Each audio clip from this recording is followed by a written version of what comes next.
Okay, this is in the doctor's surgery today, 19th of April. I can't name him for legal reasons. Other people want to know the same answers as I do. How can somebody that looked as a youngster, from that to that in 2000 to that not so long ago to that, if there's nothing going on? I never said that there's nothing going on. I just said, the last time we read it that doxycycline is one of the literature worth trying. I've sent those. Now you're saying that I am giving you a placebo. No. Take offense on. I'm not saying you've done it on purpose. I know what you read, and you've only gone by what you've read on there. I'm not saying you've done it on purpose at all. Don't misunderstand me there. He's put it on there because he's put that on there to make people think that it's being treated. If there's nothing there, why would they treat it? If there's nothing there, why would they recommend it? If they would not recognise Morgellons, why would they say treat it with doxycycline over a period of time? If there's nothing there, it doesn't add up. Let's hold that thought. See these letters. See, I need to tell you. This letter here, recorded delivery, was sent to Liverpool School of Tropical Medicine. It's there for the world to see. And I sent the other one to St James's Palace, which is Prince Charles, that I personally looked after.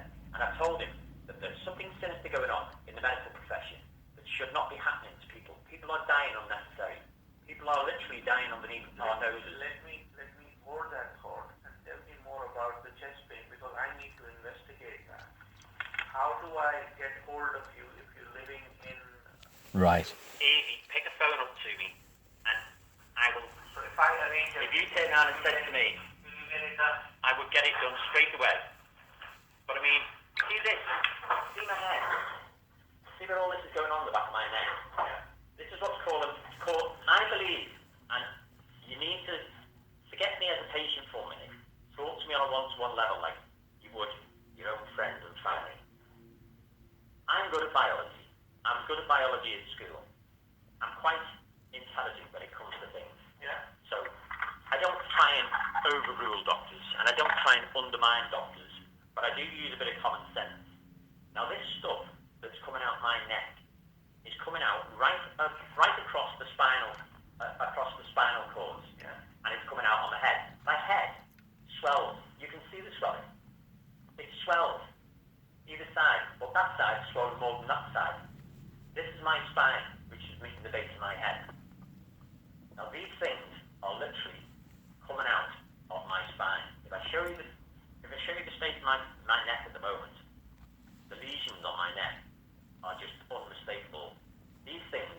I'm showing him the When I lesions. put them underneath my microscope, they are spirochetes. Morgellons spirochetes. That's the medical term for them. I've looked at them on the internet. They are like worms coming out of your neck. They look like a worm.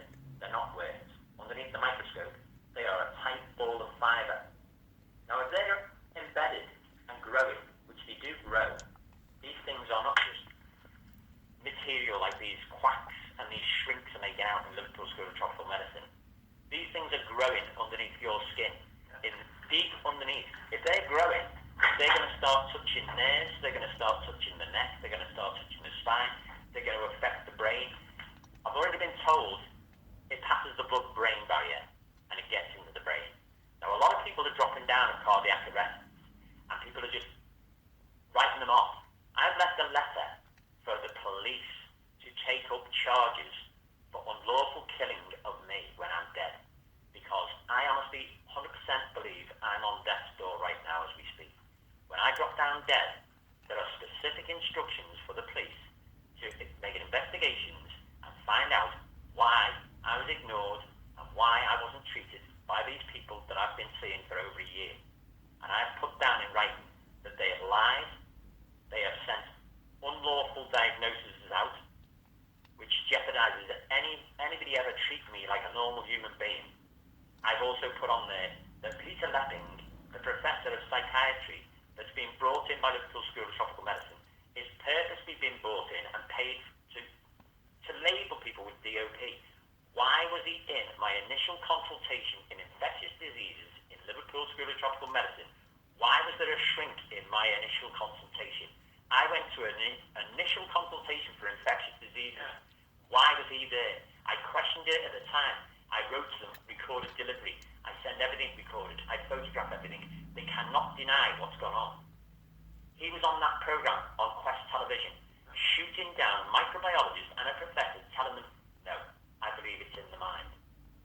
That man is the devil in disguise. It's satanic. It's demonic. There's no other explanation. These people are the devil's they're the devil's advocates, these people, and there's no other way to describe them. You're working with people in the medical profession who are evil through to the bone, and there's no getting away from it because I've witnessed it with my own eyes, and the amount of people that have got this, that are being labelled as crazy, it's an atrocity. You know, it's genocide. They are literally watching people suffer slow, painful, degrading, debilitating deaths. And I'm exhausted with it all now. I've looked at myself. These things are coming out underneath my eyes. Tell me, if you're living in Right. Wales, how It long goes on are you now. there for? I need to take you I just need to stay to near enough the end. because at the moment, Will you be my eyes are just twitching like there's something alive at the back of them. So we're doing all sorts of blood tests and an ECG and a chest X-ray, Can I ask what blood test you asked for? ESR, full blood count, renal function, liver function, thyroid function. What about looking for levels of things like iron and magnesium and stuff like that? I can't do magnesium. I can do iron. Yeah. I can't do magnesium because it has to go through the hospital. Why is that? They make the rules these days, Mr. King. You know that. I'm bound to follow. When is a doctor going to stand up and be counted and put his job on the line and say, you know what, whatever's going on here needs to be addressed? I have to raise the case, man. I can't raise up and risk my license. That's what it's all about, isn't it? Yeah, they're going to take away my license to practice. That's what everybody's concerned about. They're going to lose their license. Yeah. And that's what it all boils down to. Unfortunately, yes, because I don't want to lose my license. And that's what the threat is. So when these doctors swear on oath to care for us and look after us, Yeah, we do. yeah, they swear an hypocritic oath. Yeah, we do. We do. Look hard. They're going against all that. They're going against all that oath because they know a patient's got an illness, but they refuse to treat him because they're going to lose their license. I'm not saying that. I'm not saying that. I'm saying But that's the fact. if I stand up against the crowd and say every other professor is wrong, I lose my license. Somebody needs to stand up to them because they're just going to whitewash this forevermore. Yeah, that's the difficult bit, isn't it? That's what when we first met, and I told you, yes, I've seen it before, and yes, I'm ready to read and accept and understand. But And there you go. go against the whole medical faculty because Well, who's ever going to do that? Nobody. I don't know that. Nobody's ever going to do it. So there's going to be more people like me. You're asking me a question which I can't answer. There's an injection of a antibiotic that works. Okay. It's an injection, intravenous. Well, you know, in general practice, you can't give intravenous injection. No. But could you authorise it if there needs be? You couldn't. I can't do intravenous. No, you couldn't ask the hospital to do it. No. Because you see, you know how it is. The jurisdictions, when you go into hospital, you're not my patient anyway. So what about you prescribing the other thing that they've told me that works 100% along with, which I need to ask you whilst I'm still here because I would have forgotten, the permethrin. There's nothing happening under the skin. The permethrin wouldn't do anything. The permethrin stops this crawling for the day until I shampoo, until I wash it off. Now, they've told me if you take ivermectin internally with the permethrin, it works. I can't give you that. You can't give me ivermectin. Why is that? Because it's a specialist drug and it has to be through a dermatologist. Right, that's the other thing that you've just jogged my memory on. I need to see Lucy Stewart ASAP. She's the dermatologist that referred me to see infectious diseases because she's seen things going on underneath the skin and agreed. She's in Royal. She's in the Royal. She agreed and said, yes, I agree, it's Morgellons. She said exactly the same as you. She couldn't diagnose it. She couldn't say it. But she said, I'm telling you, what I've seen and what I've read up on, it's Morgellons. I said, well, you know the consequences then, and you know the outcome. I said, the outcome isn't good. I'm a dead man walking. And she went, but I've referred you back to Dr. Beechin. I went back to see Dr. Beechin last month, or whenever it was, and he's written up the most corrupt, unlawful diagnosis that I've ever read of anybody reading. And he's written stuff down that undermines me, it defames my character, it makes me look like some fruitcake, and nobody's ever going to believe me with stuff like that on my medical record. Now, I don't have the fight in me left to fight them through the courts, but I've left specific orders that these people need to be thoroughly investigated when I drop down dead, which won't be too long. And I know that. As God's my witness, I know. The pressure in my head at the moment is unbearable. It's like somebody is turning a vice on my skull. The pressure is that bad. It's there constant. It doesn't go. Let's stop you there. This is an appointment for an ECG, which I've already booked, so you don't need to go to the... He listens, he That's agrees. today X-ray. And that's His hands are the tied. Can I not do that at hospital, the bloods? I can do that. I'll fast forward to the end of the consultation. This is the other thing. Is there any contact number that I can get you on? Because I'm never going to get through to these people and explain what's going on in my life. If I needed to get hold of you, is there a number I can ring you on and say, you've got a surgery on the Whittle, so can't I just ring I there? can't get my patient. No, I can't get my patients. It's all about... Yeah, but you know how complicated that is. There you go. Can't even get to phone him. I'm convinced. Nobody can convince me otherwise because I know my own body. These chest pains are not me being anxious. Let's get this investigated. Sorry, I've got another patient waiting, but Okay. let's get this investigated. So, I booked you an appointment for an ECG. What day is it today? Because my head's up to blow. Today is Wednesday, The what? the 19th. 19th, 20th, 21st. So it's Tuesday the 25th. But you need an X-ray and the bloods today. I need a prescription for a few Right. tubes of methyl. There you go. Next week. Somebody somewhere must be able to stand up to this and say, this is real and it needs addressing. I'm not trying to save me. It's too late for me. I'm thinking about people after me. I hate to think that people are going to give you a call. A prescription will be here. It's in your pocket. Secretary, did I put see the way I'm going?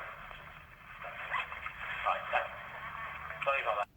Medical research has been done on this, and it gets into the blood, it gets into the skin, it gets into the organs, and it causes cardiac arrest, and it causes lung failure, and everything else. It's horrendous what it does to people.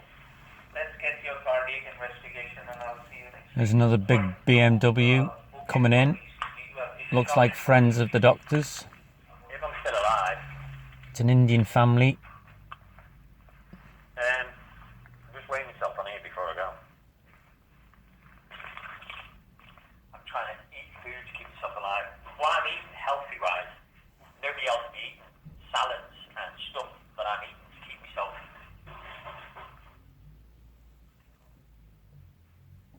I don't know where I was, but he's lied about my weight. He said I haven't lost any weight since last year. Everybody sees me pictures turn around and says, how can he say that? Because he's falsifying medical records at the Royal. They've not made a note Yeah, of my young weight. Indian lad and his wife getting out waving. Obviously friends of the doctors. As my father in heaven is my witness, they are lying about every single thing on my medical records, and they think they're going to get away with it. Well, they're not going to get away with it. I'll see you or give you a phone call Tuesday. I appreciate your care, and I appreciate your time. Thank you very much for understanding. And I really wished that somebody would just stand up to the mark, because I would. I know your family and your welfare and everything else comes into play. I know you've got to think of your future and everything else, but you know what? Somebody somewhere must be able to stand up to this and say, this is real and it needs addressing. I'm not trying to save me. It's too late for me. I'm thinking about people after me. I hate to think that people are going through that prescription of beer. There you go, folks. End of recording. 19th of April 2017. There's no hope for anybody with this condition, because you've already heard. He can't go against the powers that be. William King, Liverpool, United Kingdom. God bless all sufferers. We live in a very cruel world that's getting away with genocide.